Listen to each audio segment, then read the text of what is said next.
Assalomu alaykum qadrli tomoshabinlar. Bugun men sizlarga shunday bir muhim yangilikni yetkazmoqchimanki, bu har birimizga, ayniqsa hurmatli nafaqaxo'rlarimizga bevosita taalluqli. So'nggi paytlarda pensiya tizimida jiddiy o'zgarishlar yuz berayotgani haqida juda ko'p savollar, xavotirlar va mish-mishlar tarqalmoqda. Bugun men bu masalaga to'liq oydinlik kiritish uchun shu yerdaman. Bu ma'lumot shu darajada muhimki, har bir nafqa oluvchi, har bir nafqa yoshiga yaqinlashgan inson uni diqqat bilan tinglashi shart. Bu sizning kelajagingiz, moliyaviy barqarorligingizga bevosita ta'sir qiladigan o'zgarishlar. Shuning uchun hoziroq kanalimizga obuna bo'ling va ushbu videoga like bosing, toki bu muhim ma'lumot iloji boricha ko'proq odamga yetib borsin. Muammoning mohiyati va hozirgi o'zgarishlar keling. Avvalo, tizim avval qanday ishlaganini va hozir nima o'zgarganini aniq tushunib olaylik. Eski tizimda pensiyalar asosan ish staji va ish haqi miqdoriga qarab hisoblanar edi. Har bir davr uchun ma'lum bir koeffitsiyentlar qo'llanilardi va bu hisob-kitoblar ko'pincha murakkab byurokratik jarayonlar bilan kechardi. Ko'p hollarda, ayniqsa 2005 yilgacha bo'lgan davrdagi ish haqi ma'lumotlarini tasdiqlashda qiyinchiliklar yuzaga kelardi. Ba'zi hujjatlar yo'qolgan, arxivlar yopilgan yoki tashkilotlar tugatilgan bo'lsa, odamlar o'z ish haqini isbotlay olmasdan kamroq pensiya olishga majbur bo'lishardi. Nafaqaxo'rlar doimiy ravishda hujjat to'plash, turli idoralar eshigini qoqish bilan band edilar. Bu jarayonlar nafaqat vaqt talab qiladigan, balki ko'pincha asab buzilishi va umidsizlikka olib keladigan qiyinchiliklarni keltirib chiqarardi. Ish stajini tasdiqlash uchun guvoh topish, sudlarga murojaat qilish holatlari ham tez-tez uchrab turardi. Endilikda pensiya tizimini raqamlashtirish va shaffoflashtirishga qaratilgan fundamental o'zgarishlar joriy etildi. Yangi qoidalar pensiya hisoblash jarayonini sezilarli darajada soddalashtirishni, nafaqaxo'rlarning hujjatbozlikdan xalos bo'lishini va adolatliroq pensiya ta'minotini ta'minlashni maqsad qilgan. Eng asosiy o'zgarishlardan biri shundaki, ko'plab ma'lumotlar endi markazlashgan holda elektron bazalarda saqlanadi. Bu degani, endilikda pensionerlarning o'zlari har bir hujjat uchun yugurib yurishlari shart emas. Davlat idoralari o'rtasida ma'lumot almashinuvi yo'lga qo'yilgan. Xususan mehnat kodeksiga kiritilgan o'zgarishlar, ish stajini hisoblash tartiblari va pensiya tayinlash mexanizmlari tubdan qayta ko'rib chiqildi. Bu o'zgarishlar barcha pensionerlarga, ya'ni nafaqaga chiqqan, pensiya olayotgan va yaqin kelajakda nafaqaga chiqishni rejalashtirayotgan fuqarolarga taalluqlidir. Asosiy qism 1 batafsil tahlil nima bilish kerak, kim xavotir olishi kerak va kim xavotirlanmasligi kerak. Bu yangiliklar haqida birinchi navbatda shuni bilishingiz kerakki, bu nafaqat pensiya hisoblash tartibini o'zgartiradi, balki ba'zi hollarda allaqachon tayinlangan pensiyalarni qayta ko'rib chiqish imkoniyatini ham beradi. Yangi qoidalar asosan mehnat stajini tasdiqlash, o'rtacha ish haqini aniqlash va shu asosda pensiya miqdorini hisoblash tamoyillariga tegishli. Birinchi va eng muhim o'zgarish bu ish stajini hisoblashdagi yangi yondashuv. Ilgari ish stajini tasdiqlash uchun har bir ish joyidan ma'lumotnoma olib kelish, mehnat daftarchasiga kiritilgan har bir yozuvni tasdiqlash kerak edi. Endi esa davlat xizmatlari markazlari va pensiya jamg'armasi orqali markazlashgan elektron baza yaratilgan. Bu bazaga 2005 yildan keyingi barcha ish stajlari va ish haqi ma'lumotlari kiritilgan. Shu sababli agar siz 2005 yildan keyin rasmiy ravishda ishlagan bo'lsangiz, ko'pincha sizdan hech qanday qo'shimcha hujjat talab etilmaydi. Bu esa bir guruh fuqarolar uchun juda katta yengillikdir. Endi esa eng dolzarb savol. Kim xavotir olishi kerak va kim xavotirlanmasligi kerak? Xavotirlanmasligi kerak bo'lganlar. 2005 yildan keyin butun ish stajiga ega bo'lgan va ish haqi to'g'risidagi barcha ma'lumotlari pensiya jamg'armasi ma'lumotlar bazasida mavjud bo'lgan shaxslar. Sizning pensiyangiz avtomatik tarzda hisoblab chiqiladi va sizdan qo'shimcha hujjat talab qilinmaydi. Shunchaki arizangizni elektron tarzda yuborishingiz mumkin bo'ladi. Pensiyasi yaqinda tayinlangan va barcha hujjatlari tartibda bo'lgan shaxslar. Ehtimol sizning holatingizda ham hech qanday o'zgarish bo'lmaydi. Chunki yangi qoidalar asosan eski davrlardagi hisob-kitoblarni optimallashtirishga qaratilgan. Xavotir olishi kerak bo'lganlar yana diqqat qilishlari va choralar ko'rishlari kerak bo'lganlar. 1990-2005 yillar oralig'ida ishlagan, ammo shu davrdagi ish staji yoki ish haqi ma'lumotlarini tasdiqlovchi hujjatlari yetarli bo'lmagan shaxslar. aynan shu davr uchun ko'plab tashkilotlar tugatilgan yoki qayta tashkil etilgan. Yangi qoidalar bu davrlardagi ma'lumotlarni qayta tiklash yoki ularni boshqa yo'llar bilan hisobga olish imkoniyatlarini yaratishi mumkin. 2. Nafaqaga chiqish yoshiga yaqinlashgan. Ammo ish stajini to'liq yig'a olmaganlar yoki pensiya tayinlash uchun yetarli ish staji yo'q deb hisoblaydiganlar. Yangi qoidalar ish stajini hisoblashda ba'zi imtiyozlarni yoki yangi hisobga olish usullarini joriy etgan bo'lishi mumkin. O'tib, hozirda pensiya olib turgan, ammo pensiya miqdori adolatsiz deb hisoblaydiganlar yoki ilgari ish haqi to'g'risidagi ma'lumotlarni tasdiqlay olmaganlar. Ular o'z pensiyalarini qayta hisoblash uchun murojaat qilishlari mumkin. Keling, bir nechta aniq real hayotiy misollarni ko'rib chiqaylik. Birinchi misol, Karimova opa. Karimova opa 6 yildan beri pensiyada. U 1960 yildan 2000 yilgacha bir zavodda ishlagan. Ammo 1995-2000 yillar oralig'idagi ish haqini tasdiqlovchi hujjatlarni topa olmagan edi. Chunki zavod keyinchalik bankrot bo'lib, arxiv hujjatlari yo'qolib ketgan. Shu sababli unga 1995-2000 yillar uchun minimal ish haqi asosida pensiya hisoblashgan. Bu esa uning pensiyasini sezilarli darajada kamaytirgan edi. Masalan, uning pensiyasi endi 500 ming so'm edi. Yangi qoidalar bilan agar uning ish staji haqidagi ma'lumotlar markaziy elektron bazada topilsa yoki yangi hisobga olish mexanizmi unga o'sha davrdagi o'rtacha ish haqi ko'rsatkichlariga muvofiq qayta hisoblash imkonini bersa, uning pensiyasi sezilarli darajada oshishi mumkin. Deylik, yangi qoidalar unga o'sha davrdagi o'rtacha tarmoq ish haqi asosida pensiyani qayta hisoblashga imkon berdi. Natijada uning pensiyasi 2500 so'mdan 1000 so'mga ko'tarildi. Bu uning uchun har oyga 500 ming so'm qo'shimcha daromad demakdir. Bu juda katta yordam. Endi Karimova opa pensiya jamg'armasiga murojaat qilib, o'z pensiyasini qayta hisoblashni so'rashi mumkin. U avvalo davlat xizmatlari markazidan o'zining mehnat staji to'g'risidagi elektron ma'lumotnomasini olishi, so'ngra pensiya jamg'armasiga shu ma'lumotnoma bilan qayta hisoblash uchun ariza yozishi kerak bo'ladi. Ikkinchi misol. Amadjon aka. Amadjon aka hozir 6 yoshda va kelasi yili pensiyaga chiqishni rejalashtirmoqda. Uning asosiy ish staji 1990-2010 yillar oralig'iga to'g'ri keladi. Amadjon aka uzoq yillar xususiy sektorda kichik korxonada ishlagan. U yerda ish haqi konverti berilgan va rasmiy hisobotlarga to'liq kiritilmagan. Uning mehnat daftarchasida yozuvlar bor edi, lekin ish haqi to'g'risidagi ma'lumotlar arxivida mavjud emas edi. Eski qoidalar bo'yicha uning pensiyasi ancha kamayish xavfi bor edi. Masalan, unga 2200 ming so'm pensiya taklif qilinayotgan edi. Yangi qoidalar shuni nazarda tutadiki, agar ish staji mehnat daftarchasida mavjud bo'lsa-yu, ish haqi ma'lumotlari topilmasa, o'sha davrdagi o'rtacha statistik ish haqi yoki hududiy o'rtacha ish haqi asosida hisoblash imkoniyati yaratilishi mumkin. Bu Amadjon akaning pensiyasini sezilarli darajada oshirishi mumkin. Deylik, yangi usul bilan uning pensiyasi 2800 ming bo'lib chiqdi. Bu uning moliyaviy ahvolini jiddiy ravishda yaxshilaydi. Amadjon aka pensiyaga chiqish uchun murojaat qilayotganda bu yangi imkoniyatlardan foydalanishi kerak. U pensiya jamg'armasi mutaxassislariga murojaat qilib, o'zining mehnat staji va ish haqi ma'lumotlarini to'liq tekshirishlarini va yangi qoidalar asosida hisoblashlarini so'rashi lozim. Uchinchi misol Shahnoza singil. Shahnoza singil nogironligi bo'yicha pensiya oladi. U hech qachon ishlamagan. Uning pensiyasi nogironlik darajasi va bazaviy pensiya miqdoriga qarab belgilanadi. Bu o'zgarishlar unga qanday ta'sir qiladi? Umumiy qoidalar bo'yicha nogironlik pensiyalari uchun bazaviy pensiya miqdori har yili indeksatsiya qilinadi. Agar yangi qoidalar pensiyalar indeksatsiyasiga ta'sir qilsa yoki bazaviy hisoblash mexanizmini o'zgartirsa, Shahnoza singilning pensiyasi ham avtomatik ravishda qayta ko'rib chiqiladi. Lekin unga hech qanday hujjat to'plash shart emas, chunki bu tizim tomonidan avtomatik ravishda amalga oshiriladi. Shunga qaramay, u o'z pensiya miqdorini monitoring qilib borishi va pensiya jamg'armasining rasmiy xabarlarini kuzatib borishi zarur. Masalan, agar ilgari nogironlik pensiyalariga qo'shimcha mablag' ajratilmagan bo'lsa, yangi qoidalar ijtimoiy himoyani kuchaytirish maqsadida qo'shimcha to'lovlar kiritishini nazarda tutishi mumkin. Bu holda Shahnoza singilning pensiyasi avtomatik tarzda uning hech qanday harakatini talab qilmasdan oshirilishi mumkin.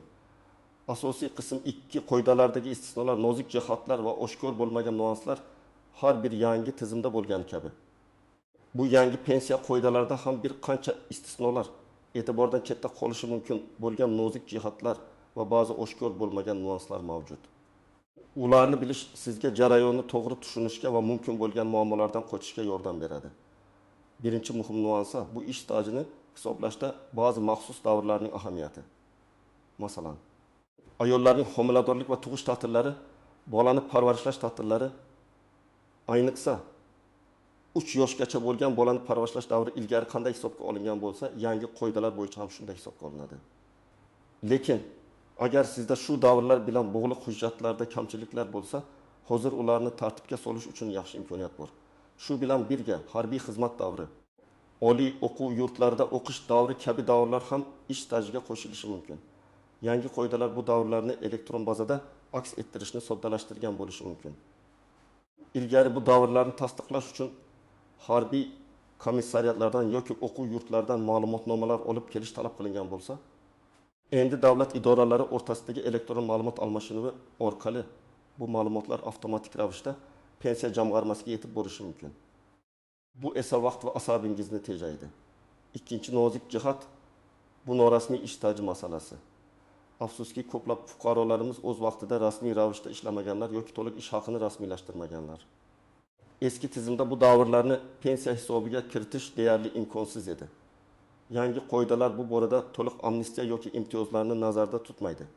Biroq agar sizda norasmiy ishlagan davrlarga oid qandaydir yozma dalillar, masalan, guvohlar ko'rsatmalari, to'lov qog'ozlari, mehnat shartnomalari, nusxalari mavjud bo'lsa, ularni to'plash va pensiya jamg'armasiga taqdim etish zarur. Ba'zi hollarda sud orqali ish stajini tasdiqlash imkoniyatlari saqlanib qoladi.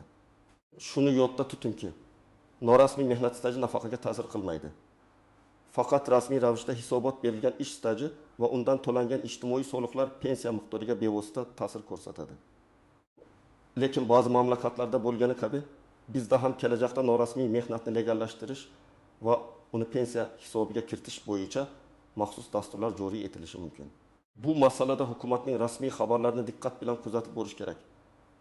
Uchinchi muhim nuansa bu pensiya miqdorini qayta hisoblash masalasi. Agar siz allaqachon pensiya oluvchi bo'lsangiz va yangi qoidalar sizga tegishli deb hisoblasangiz, sizning pensiyangiz avtomatik ravishda qayta hisoblanmaydi. Buning uchun siz pensiya jamg'armasining tegishli bo'limiga murojaat qilishingiz va pensiyani qayta hisoblash bo'yicha ariza yozishingiz kerak bo'ladi. Ko'p odamlar bu haqida bilmasligi mumkin. Bu jim o'zgarish bo'lib, uning samaradorligi sizning faolligingizga bog'liq. Pensiya jamg'armasi har bir pensionerning holatini yakka tartibda ko'rib chiqib, ularning huquqlarini tushuntirishi va qayta hisoblash uchun barcha imkoniyatlarni yaratib berishi kerak. Lekin bu jarayonni o'zingiz boshlashingiz kerak. 4-nozik jihat bu xorijda ishlagan fuqarolar masalasi. Agar siz xorijda ishlagan bo'lsangiz va o'sha mamlakatning pensiya tizimiga badallar to'lagan bo'lsangiz, bu stajni O'zbekistondagi pensiyaga qanday hisobga olish mumkinligi masalasi dolzarbdir. Ba'zi davlatlar bilan O'zbekistonning ijtimoiy ta'minot bo'yicha ikki tomonlama shartnomalari mavjud. Yangi qoidalar bu shartnomalar doirasidagi jarayonlarni soddalashtirgan bo'lishi mumkin. Agar shartnoma bo'lmasa, xorijdagi stajni qanday hisobga olish mumkinligi pensiya jamg'armasi mutaxassislari bilan individual ravishda maslahatlashishni talab qiladi. Ba'zan, ayniqsa MDH davlatlarda ishlagan bo'lsangiz, o'sha davrdagi mehnat stajini tasdiqlovchi hujjatlarni apostil yoki legallashtirish orqali tasdiqlash talab etiladi. Bu esa qo'shimcha vaqt va mablag' talab qiladigan murakkab jarayon bo'lishi mumkin. 5-muhim nuansa bu ma'lumotlarning aniqligi. Elektron tizimlar qanchalik mukammal bo'lmasin, inson omili va eski hujjatlardagi xatolar bo'lishi mumkin. Shuning uchun o'z mehnat stajingiz va ish haqi to'g'risidagi elektron ma'lumotlarni tekshirish juda muhimdir. Siz Davlat xizmatlari markazi yoki My.Gov.uz portali orqali o'zingizning shaxsiy ma'lumotlaringizni tekshirishingiz mumkin. Agar sizda xatolar yoki nomuvofiqliklar topilsa, darhol pensiya jamg'armasiga murojaat qiling. Ularni o'z vaqtida tuzatish pensiya miqdoringizga bevosita ta'sir qiladi. Masalan, agar sizning mehnat daftarchangizda ishga kirish sanasi 1990 yil yanvar deb yozilgan bo'lsa-yu, elektron bazada 1990 yil yanvar deb kiritilgan bo'lsa, bu bir yil stajingizni yo'qotganingizni anglatadi. Bunday xatoni tuzatish sizning pensiya miqdoringizga ijobiy ta'sir ko'rsatishi mumkin. 6-chi nozik jihat pensiya fondi zaxiralarining barqarorligi. Yangi qoidalar joriy etilishi bilan pensiya xarajatlari ortishi mumkin. Bu fondning barqarorligiga qanday ta'sir qiladi? Hukumat bu o'zgarishlarni kutilayotgan ijtimoiy himoya choralarini moliyalashtirish imkoniyatini hisobga olgan holda joriy etadi. Shunga qaramay, fondning doimiy monitoringi va muvozanatni ta'minlash muhim. Bu esa kelajakda yana ba'zi pensiya tizimidagi o'zgarishlarga sabab bo'lishi mumkin. Shuning uchun rasmiy ma'lumotlarni kuzatishni to'xtatmaslik kerak. Amaliy maslahatlar. Tomoshabin nima qilishi kerak? Endi esa eng muhim qismga o'tamiz. Siz aziz tomoshabinlar, bu yangi qoidalarga javoban nima qilishingiz kerak? Qanday amaliy qadamlarni tashlashingiz lozim? Men sizlarga aniq va tushunarli ko'rsatmalar beraman. Birinchi qadam, ma'lumotlaringizni tekshiring. Boshlang'ich nuqta bu sizning shaxsiy mehnat stajingiz va ish haqi ma'lumotlaringizning pensiya jamg'armasi ma'lumotlar bazasida qanday aks etayotganini tekshirish. Buning uchun 1. Davlat xizmatlari markaziga murojaat qiling. Shaxsan bo'lishingiz mumkin. 2. Yagona interaktiv davlat xizmatlari portali MyPokokov uz veb-saytiga kiring va mehnat staji va ish haqi to'g'risidagi ma'lumotnoma xizmatini tanlang. Agar ro'yxatdan o'tmagan bo'lsangiz, bir martalik ID uz orqali ro'yxatdan o'tishingiz kerak bo'ladi. Ushbu xizmat orqali siz o'zingizning mehnat stajingiz va ish haqingiz haqidagi barcha rasmiy ma'lumotlarni ko'rishingiz mumkin. Ma'lumotnoma elektron shaklda beriladi va uni yuklab olishingiz yoki chop etishingiz mumkin. Ikkinchi qadam, aniq bo'lmagan joylarni aniqlang. O'zingizning mehnat daftarchangizni va boshqa mavjud hujjatlaringizni. Masalan, ish joyidan ma'lumotnomalar, arxiv ma'lumotnomalar qo'lingizdagi elektron ma'lumotnoma bilan solishtiring. Agar qandaydir nomuvofiqliklar, xatolar yoki ma'lumotlar yetishmovchiligi bo'lsa, ularni aniq ro'yxat qilib yozib oling. Ayniqsa 2005 yilgacha bo'lgan davrdagi ish staji yoki ish haqi ma'lumotlariga alohida e'tibor bering. Chunki aynan shu davrlar ko'pincha muammoli bo'ladi. Misol uchun, agar sizning mehnat daftarchangizda bir ish joyidan boshqasiga o'tganingizda bir necha kunlik yoki haftalik uzilishlar bo'lsa, bu ham ahamiyatli bo'lishi mumkin. Yoki biror yildagi ish haqingiz to'g'risidagi ma'lumot umuman kiritilmagan bo'lsa, bu aniqlashtirilishi kerak bo'lgan muhim nuqta. 3-qadam, zarur hujjatlarni to'plang. Agar ma'lumotlarda kamchiliklar topsangiz, ularni tuzatish uchun kerakli hujjatlarni to'plashni boshlang. Asosiy hujjatlar quyidagilar bo'lishi mumkin. 1. Mehnat daftarchasi asl nusxasi va nusxasi. 2. Ish joyidan ma'lumotnomalar agar mavjud bo'lsa. Ayniqsa, ish haqi to'g'risidagi ma'lumotnomalar. Masalan, 5 yil uchun eng yaxshi ish haqi haqidagi ma'lumotnoma pensiya hisoblashda muhim ahamiyatga ega. Arxivlardan olingan ma'lumotnomalar.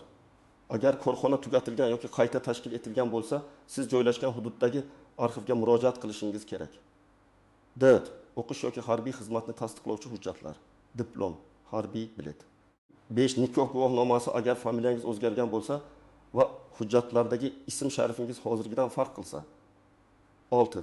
Tug'ilganlik haqidagi guvohnomalar bolani parvarishlash davrini tasdiqlash uchun. Shaxsni tasdiqlovchi hujjat, pasport yoki ID karta. Barcha hujjatlarning asl nusxalari va ularning nusxalarini tayyorlang.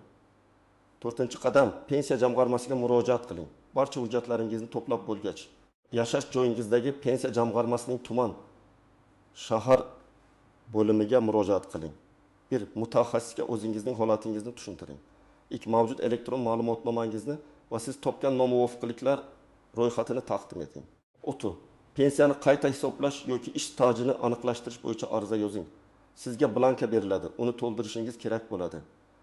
Arizada sizning talabingiz aniq va tushunarli tarzda bayon etilishi lozim. Misol uchun, 1995-2000 yillar oralig'idagi ish haqi ma'lumotlarim noto'g'ri kiritilganligi sababli pensiyamni yangi qoidalar asosida qayta hisoblashni so'rayman. Ushbu davrdagi ish haqi ma'lumotnomalarini ilova qilaman. 4. Barcha to'plangan hujjatlarni arizaga ilova qiling. Hujjatlaringizning nusxalarini o'zingizda saqlab qoling. 5. Arizangizning qabul qilinganligi to'g'risida tasdiqnoma yoki uning nusxasini olishga harakat qiling. Bu kelajakda ehtimoliy muammolarning oldini oladi. 5-qadam, jarayonni kuzatib boring.